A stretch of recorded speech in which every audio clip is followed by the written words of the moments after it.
मित्रांनो, तर बघा आज बनवणार आहे बिर्याणी, चिकन बिर्याणी। तर चला कसे बनवायचे ते तुम्हाला सांगते। मी आधी 2 हिरव्या मिरच्यांची पेस्ट टाकते। त्याच्यानंतर मी त्याच्यात टाकणार आहे 2 चम्मच धना पावडर, हे बघा। त्याच्यामध्ये 2 चम्मच लाल तिखट, थोडीशी हळद, थोडासा मटन मसाला, चिकन मसाला, गरम मसाला, जे काय असेल तुमच्याकडे।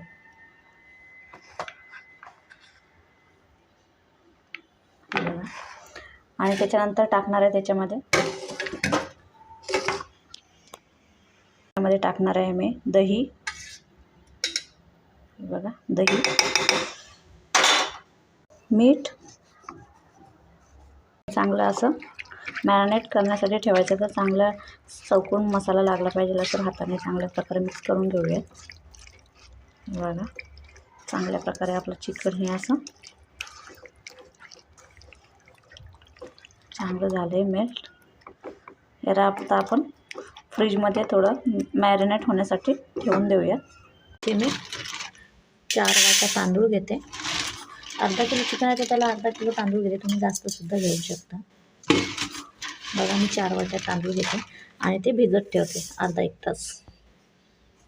इथे मी आता भात ठेवला आहे, त्याच्यामध्ये घातलं आहे मीठ, हे बघा। भातामध्ये मीठ थोडं जास्तच टाकायचं। आणि इकडे ठेवला आहे टोप। आता टोपामध्ये तेल टाकते आणि आपला कांदा फ्राय करून घेते। आता याच्यामध्ये टाकले मी तेजपात,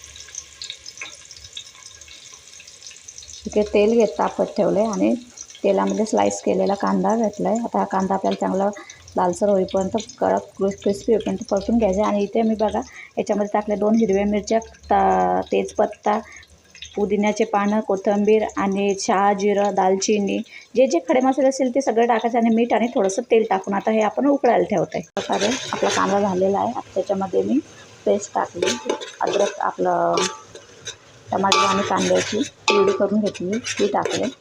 कांदा आपला चांगला ब्राऊन झालेला होता मित्रांनो। तर आता याच्यामध्ये मी टाकले थोडंसं धना पावडर, लाल मिरची पावडर, मॅरिनेट असताना सुद्धा टाकलं आणि आता थोडं टाकलं। आणि याच्यामध्ये टाकणार आहे बिर्याणी सुहाना बिर्याणी मसाला, बघा 1 पॅकेट। चांगल्या प्रकारे मिक्स करून घ्यायचं।